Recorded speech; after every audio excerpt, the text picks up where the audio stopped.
Prime एक accounting software होता है जो विभिन्न प्रकार के लेन देन के लिए व्यावसायिक प्रतिष्ठानों द्वारा प्रयोग में लाया जाता है।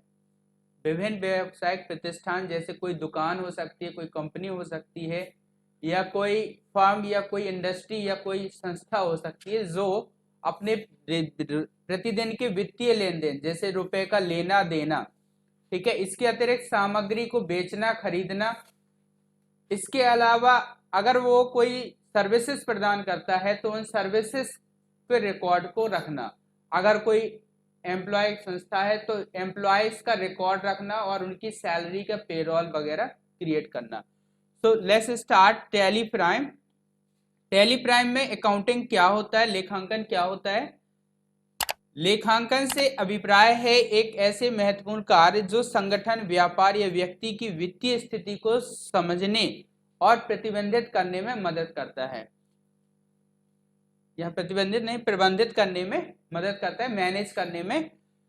अकाउंटिंग एक ऐसा काम है जिसमें हम बुक कीपिंग करके या बुक्स में रिकॉर्ड रख के किसी भी ऑर्गेनाइजेशन के लिए, कोई व्यापार है या कोई पर्सन है या कोई फर्म या कंपनी है, तो उसकी जो वित्तीय फाइनेंशियल स्थिति है उसको समझने के लिए और उसको मैनेज करने के लिए रिकॉर्ड करते हैं, उसी को हम बोलते हैं अकाउंटिंग। यह एक प्रक्रिया होती है जिसमें वित्तीय लेन देन को रिकॉर्ड करते हैं और साथ ही जो भी हम सामग्री का लेन देन करते हैं यानी परचेज और सेल्स करते हैं उसका भी रिकॉर्ड रखते हैं स्टॉक आइटम्स के रूप में। इसमें फायदा क्या होता है, जिससे संगठन की आर्थिक स्थिति का सही आकलन हो जाता है और यह सामाजिक और आर्थिक संगठनों के लिए सामान्य रूप से संबंधित कार्यों की एक अभिवृद्धि होती है। स्मिथ के द्वारा क्या कहा गया है, अकाउंटिंग के लिए एक परिभाषा दी गई, लेखा विधि आर्थिक क्रियाओं के परिणामों को मानने एवं उन्हें व्यक्त करने का साधन है। इन्होंने क्या माना है कि लेखा विधि आर्थिक क्रियाएं जितनी भी होती हैं उसको उनके परिणामों को मानने और उन्हें व्यक्त करने का एक साधन है। अकाउंटिंग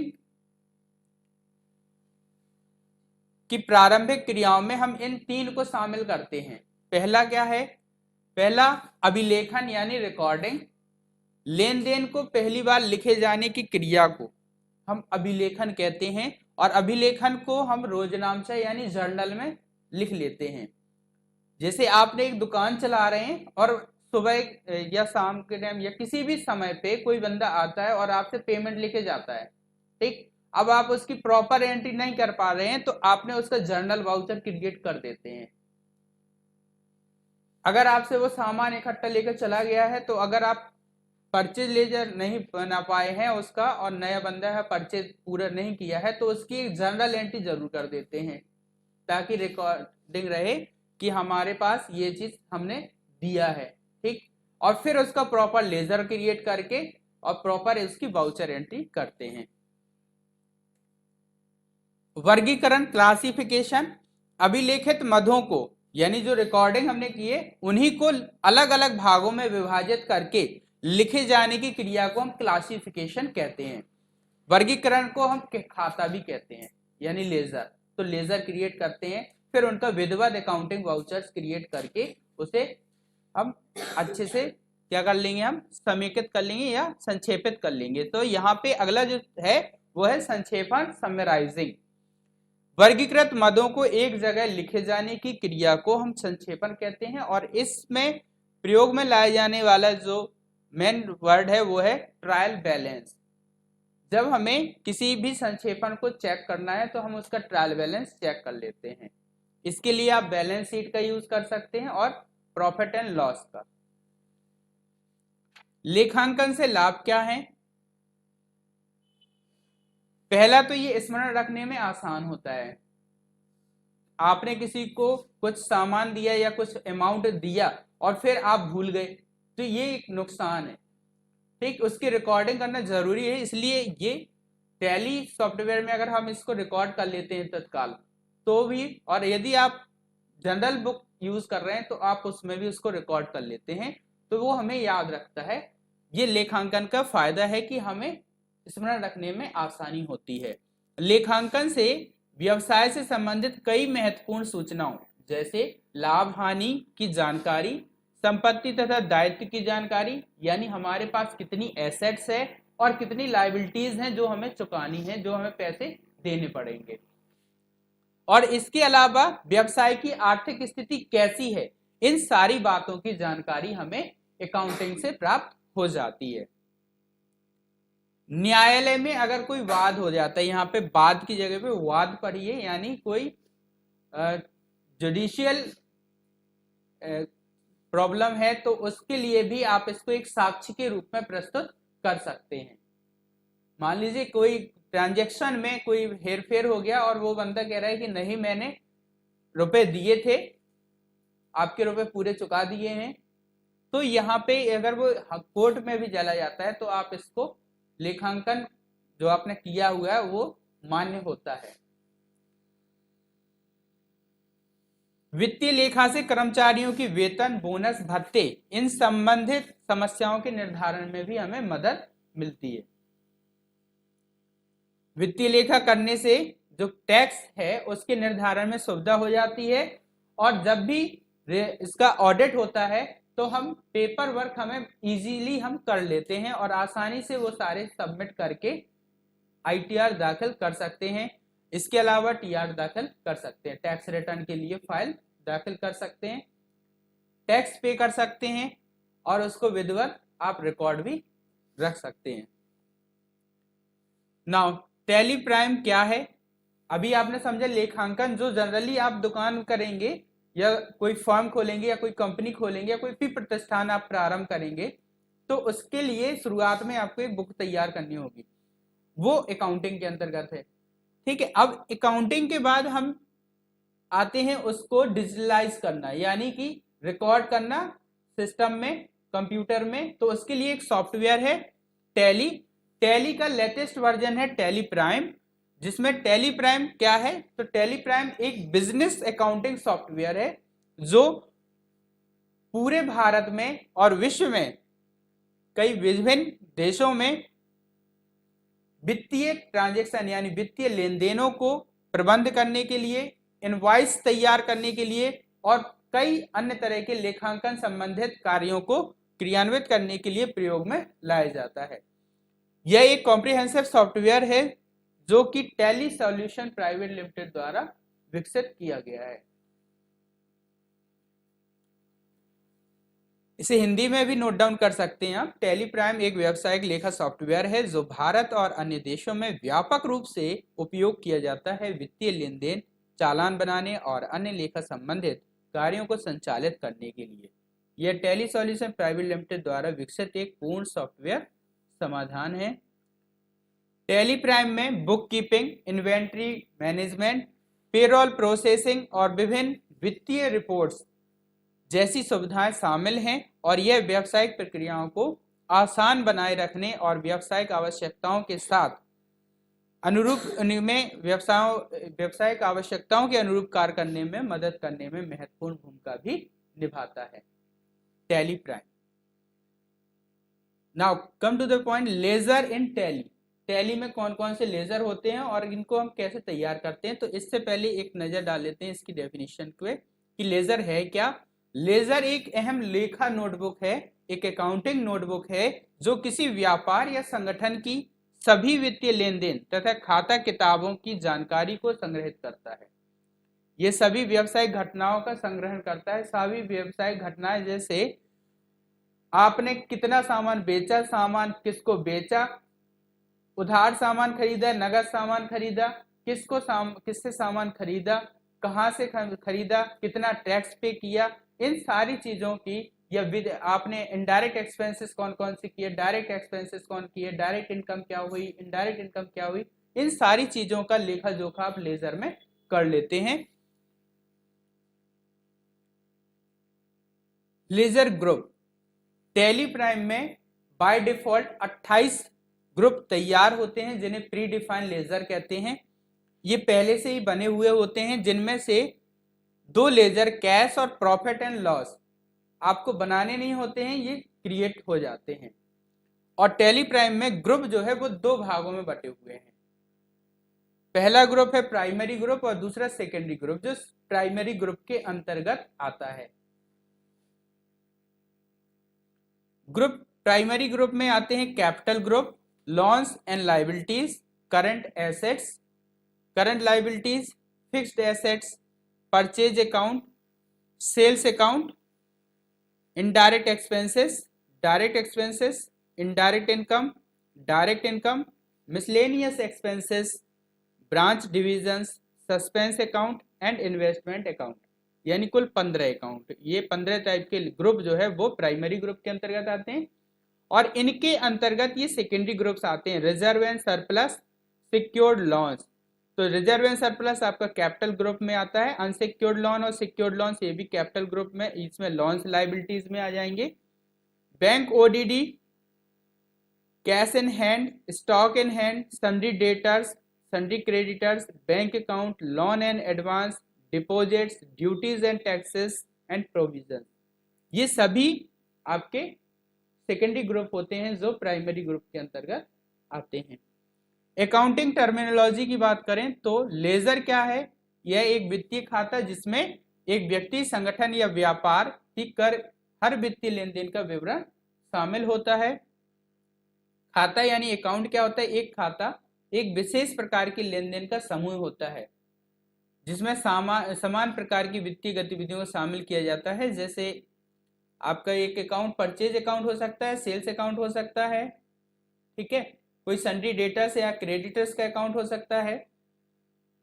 मुख्य बही जनरल लेजर, सभी खातों का समूह जो एक संगठन के रूप में उपयोग में आता है, जैसे नगद, बैंक खर्च और आय, ये सब जनरल लेजर्स होते हैं। खाता किताब बुक कीपिंग क्या होता है? तो ये लेखांकन की प्रक्रिया होती है जिसमें लेजर में लेन देन को रिकॉर्ड किया जाता है ताकि आर्थिक स्थिति का सटीक रूप से हम क्या कर सके, अनुसरण कर सके, उसे फॉलो कर सके। रिटेल अकाउंटिंग क्या होती है? यह लेखांकन का एक विशेष रूप है जो खुदरा व्यापारियों के लिए अनुकूलित है, जिसमें विभिन्न उत्पादों और सेवाओं के लेन देन को संग्रहित किया जाता है। संग्रहित यानी स्टोर या रिकॉर्ड किया जाता है। पर डे की जो सेलिंग होती है, पर डे जो परचेज करते हैं उसके लिए, तो retail accounting. And reconciliation bank की एक प्रक्रिया होती है जिसमें बैंक खातों और लेजर खातों के बीच की समता की जांच होती है और किसी भी विपरीत स्थिति को सुधार कर सकते हैं। फाइनेंशियल स्टेटमेंट्स क्या होते हैं? जो लेजर है उनमें लेजर का संग्रहण होता है, तो एक समय की या एक निर्दिष्ट अवधि के लिए आर्थिक स्थिति को दर्शाने के लिए हम उसके लाभ और हानि खाता, निर्णायक अंक और नगद बैंक का विवरण इसके अंतर्गत प्राप्त कर लेते हैं। इसको वित्तीय स्टेटमेंट या वित्तीय कथन भी कहते हैं। प्रत्येक एक फाइनेंशियल ईयर का पूरे एक साल का लेखा जोखा हम निकाल सकते हैं फाइनेंशियल स्टेटमेंट के जरिए। Now come to the here voucher entry in Tally Prime. कौन कौन सी वाउचर हैं जिनकी हमें एंट्री करनी होती है अलग अलग तरह के लेन देन के लिए? पेमेंट वाउचर, अगर हम किसी का भुगतान दे रहे हैं या भुगतान आप किसी को कर रहे हो बाई चेक या बाई कैश, तो आप पेमेंट वाउचर का यूज करते हैं और इसके लिए शॉर्टकट की है F5।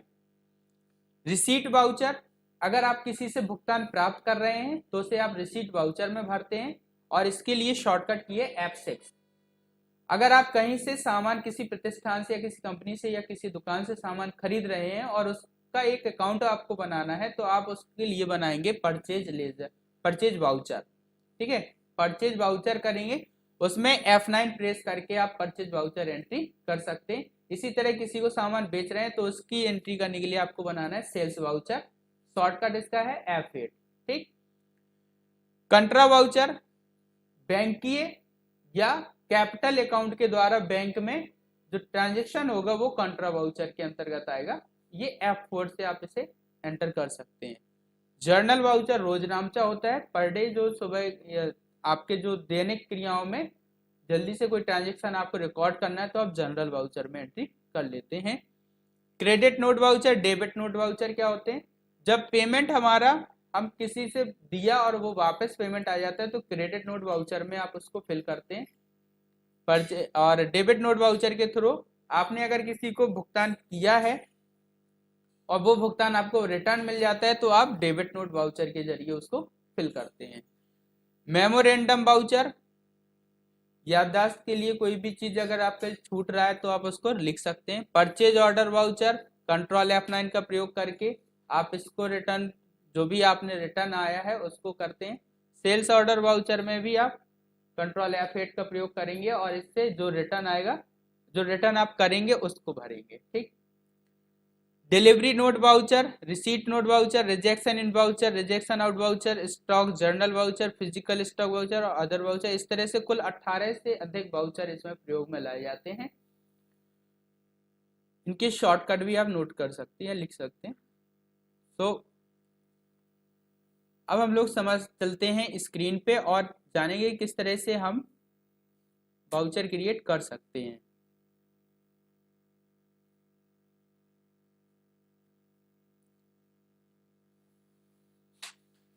अब हम समझेंगे लेजर को क्रिएट करना, फिर हम जानेंगे वाउचर को एंट्री करना। ठीक है। तो हम यहाँ पे गेटवे ऑफ टैली में आएंगे और गेटवे ऑफ टैली में पहुंचने के बाद पहले आपको कंपनी क्रिएट करनी होगी। कंपनी क्रिएशन के लिए आप पहले भी जान चुके हैं। इसमें हम आएंगे क्रिएट पे और क्रिएट पे क्लिक करने के बाद आपको सिलेक्ट करना होगा लेजर। यहाँ पे देखिए अकाउंटिंग मास्टर्स आ रहा है और इन्वेंट्री मास्टर्स आ रहा है, स्टेटरी मास्टर आ रहा है और स्टेटरी डिटेल्स आ रहा है। तो हमें यहाँ पे लेजर क्रिएट करने के लिए अगर आप लेजर का ग्रुप बनाना चाहते हैं तो ग्रुप करेंगे और अगर आप लेजर बनाना चाहते हैं तो लेजर पे ही क्लिक करेंगे और एंटर कर देंगे। एंटर प्रेस करते ही आपके सामने लेजर क्रिएशन का एक फॉर्म प्रदर्शित होगा। नेम पे आपको लेजर का नेम डालना है या अकाउंट होल्डर का नेम डालना है। जैसे आपने सन्स एंड ब्रदर्स के नाम के यहाँ से कोई सामान खरीदा है तो आप उसका एक लेजर बनाना चाहते हैं तो आपने क्या किया, sons and brothers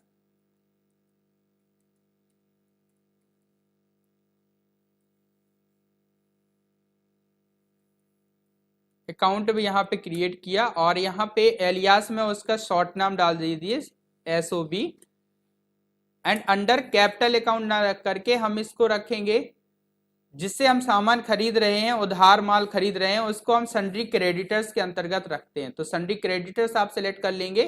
maintain balance bill bye bill yes कर देंगे। डिफॉल्ट क्रेडिट पीरियड, अगर कोई क्रेडिट पीरियड है बाय डिफॉल्ट तो आप उसको लिख सकते हैं, अदरवाइज ब्लैंक छोड़ देंगे। Credit days during voucher entry अगर आप चेक करने के लिए करना चाहते हैं तो यस करेंगे, अदरवाइज नो कर देंगे। नेम और जो भी एड्रेस है उस एड्रेस को आप फिल कर देंगे।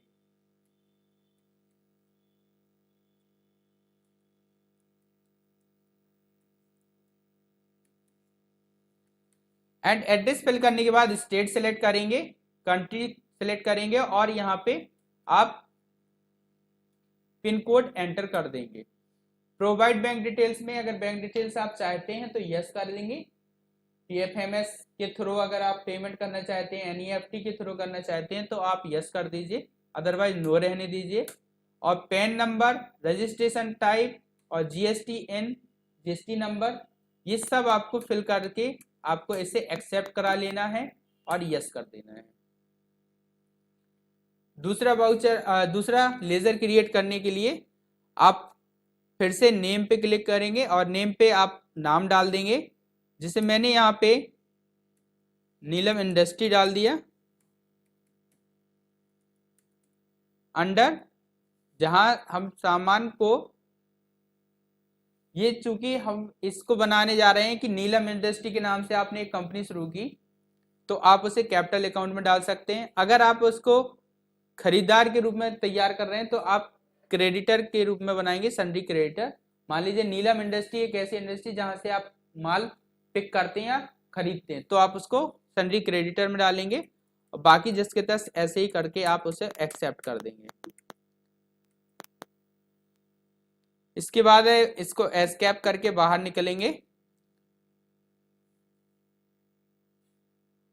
अगर आप चाहते हैं कैपिटल अकाउंट का ग्रुप बनाना तो ग्रुप पे क्लिक करेंगे और अगर एक लेजर और क्रिएट करना चाहते हैं तो लेजर पे सिलेक्ट करके, यहां हमने रोहन के नाम से कंपनी बनाई है तो हमने रोहन नाम डाल दिया और इसको एक कैपिटल अकाउंट के अंतर्गत डाल देंगे। कैपिटल अकाउंट सिलेक्ट करेंगे, नेम, एड्रेस आप कंपनी का डाल दीजिए, and state, country, pin code, आप पिन कोड डाल के आप इसको सेव कर सकते हैं। पैन नंबर आप डाल दीजिए, अगर आपको याद है तो पैन नंबर डाल देंगे। रजिस्ट्रेशन टाइप आप सिलेक्ट कर लेंगे, रेगुलर या अननोन अगर आप नहीं जानते हैं तो, और इसको एक्सेप्ट कर देंगे। एक लेजर हम क्रिएट करते हैं किसी सन्ड्री डेटर्स का, जिससे हम सामान उधार बेचते हैं जिसको। तो हमने नेम दिया यहाँ पे Saurabh and company, under sundry debtors, maintain bill wise bill, yes, default credit period 0 और नो, एंड एड्रेस यहाँ पे आप फिल कर देते हैं।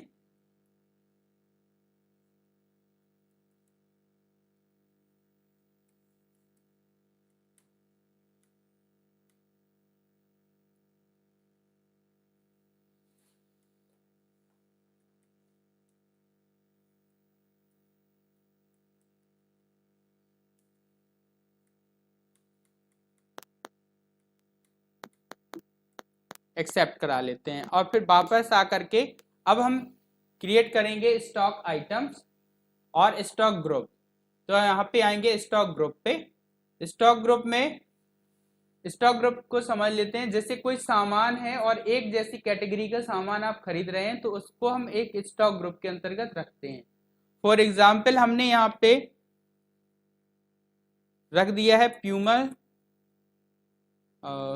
नेम सेलेक्ट करेंगे और यहाँ पे हमने नाम दे दिया प्यूमा ग्रुप, और under primary should quantities of item be added, तो यस कर सकते हैं और अदरवाइज नो रहने देंगे।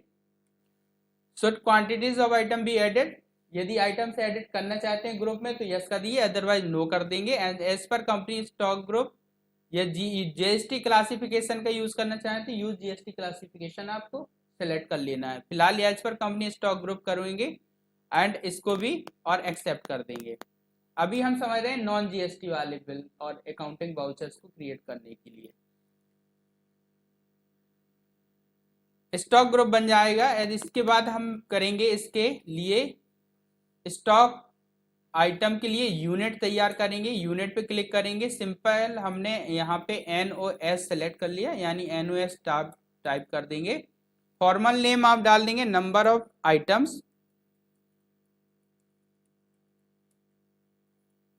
यूनिट क्वांटिटी, कितनी क्वांटिटी आप खरीद रहे हैं या क्वांटिटी को आप किस रूप में ले रहे हैं, bag, bags, bale, bundles, buckles, billion of units, है ना, बॉक्स, कार्टन्स, डॉजन्स। यहाँ पे देखिए आपके यूनिट्स आ जाते हैं, आप इनको भी यूज कर सकते हैं अगर आप चाहें तो हमने यहाँ पे इसको छोड़ दिया है and number of decimal places 0 कर दिया एंड एक्सेप्ट कर दिया। तो यूनिट क्रिएशन भी हमारा हो जाता है एंड इसके बाद हमारा काम रहता है स्टॉक आइटम को तैयार करना। स्टॉक आइटम पे आप आएंगे और यहाँ पे स्टॉक आइटम क्रिएट करेंगे। हमने प्यूमा के विभिन्न प्रकार के जो शूज हैं उनको खरीद रहे हैं, तो हमने यहाँ पे एक नाम दे दिया प्यूमा लेदर शू 9, यानी 9 नंबर, 8 नंबर जितने भी हैं आप अलग अलग नाम से बना लेंगे। एंड अंडर प्राइमरी या अंडर आप इसको करेंगे प्यूमा ग्रुप के अंतर्गत, और यूनिट्स आप चाहते हैं NOS तो इसको कर देंगे। जीएसटी एप्लीकेबल चाहते हैं तो अभी आप इसको नॉट एप्लीकेबल करें, नॉट एप्लीकेबल, और रेट ऑफ ड्यूटी इसको अभी छोड़ देंगे, ओपनिंग क्वांटिटी छोड़ देंगे और यस कर देंगे। एंड इसके बाद हम दूसरा बनाते हैं प्यूमा, और यहाँ पे 8 नंबर का आपने शूज बना लिया, प्यूमा 8 शू, ठीक। एंड इसको भी आपने प्यूमा ग्रुप के अंतर्गत रखा और NOS सेलेक्ट किया एंड इसके बाद इसमें नॉट एप्लीकेबल कर दीजिएगा भी। जीएसटी वाउचर्स और जीएसटी लेजर क्रिएशन के बाद हम इसमें जीएसटी एप्लीकेबिलिटी को भी यस करेंगे, एक्सेप्ट कर देंगे। तो यहाँ पे हमने स्टॉक आइटम बना लिया, स्टॉक ग्रुप बना लिया, और अब हम यहाँ पे वाउचर करेंगे लेजर एक वाउचर एंट्री करेंगे। तो वाउचर एंट्री के लिए भी आपको ट्रांजेक्शंस पे आना है। ये मास्टर्स होते हैं, यानी ये बनाने के लिए होते हैं, आपको रिकॉर्ड रखने के लिए, और वाउचर्स जो है वो ट्रांजेक्शन एक तरह का। तो हम वाउचर्स पे आएंगे, वाउचर्स को सिलेक्ट करेंगे और यहाँ पे F9 प्रेस कर देंगे। तो F9 से हमारा परचेज वाउचर क्रिएट हो जाएगा। अल्ट F9, F9 से ही आ रहा है ना।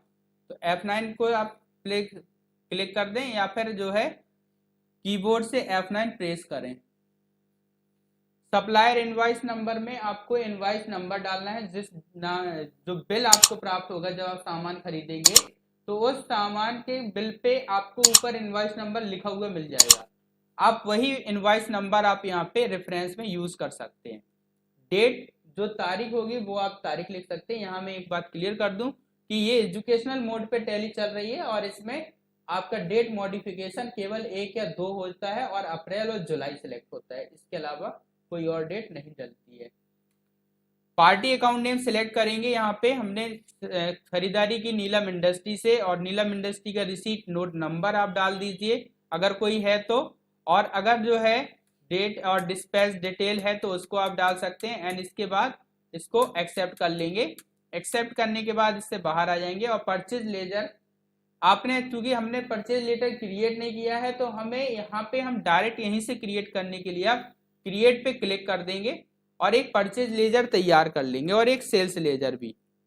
परचेज अकाउंट या परचेज लेजर, परचेज अकेला सिलेक्ट कर दिया। अंडर सन्ड्री क्रेडिटर की जगह पे आपको परचेज अकाउंट सिलेक्ट करना है और इसको टाइप ऑफ लेजर डिस्काउंट है, इनवॉइस राउंडिंग है या नॉट एप्लीकेबल, अभी फिलहाल नॉट एप्लीकेबल आप कर देंगे और इसको एक्सेप्ट कर देंगे। तो एक हमारा परचेज अकाउंट भी क्रिएट हो जाएगा, परचेज लेजर तैयार हो जाएगा। नेम ऑफ आइटम में हमने प्यूमा को सिलेक्ट करेंगे। तो प्यूमा 8 शू, क्वांटिटी 100, रेट 2500 पर और टोटल अमाउंट हो गया। एंड प्यूमा लिस्ट से आप स्टॉक आइटम लिस्ट से नेम ऑफ आइटम सेलेक्ट करेंगे और एंटर कर देंगे। क्वांटिटी आप यहाँ पे टाइप करेंगे और रेट आप यहाँ पे डाल देंगे। रेट डालने के बाद आप आगे एंटर कर देंगे। आप देखेंगे कि वाउचर एंट्री हो जाती है और उसको एंड ऑफ लिस्ट करेंगे, एक्सेप्ट करेंगे। इसके बाद हमें रेफरेंस नंबर यहाँ पे डालना होगा। तो आप ऑन अकाउंट या एडवांस, यहाँ हम डालेंगे न्यू रेफरेंस और नेम, और ड्यू डेट, क्रेडिट डेज आप यहाँ पे लिख सकते हैं कि कितनी तारीख तक हमें इसकी जो राशि है वो चुकानी है। और अगर कोई डेट निर्धारित नहीं तो आप इसको स्किप कर सकते हैं, छोड़ सकते हैं, और इसके बाद इसको एक्सेप्ट कर लेंगे। इसी तरह से एक सेल्स वाउचर भी आप क्रिएट कर पाते हैं। तो अभी इसके लिए इतना ही, नेक्स्ट वीडियो में आगे और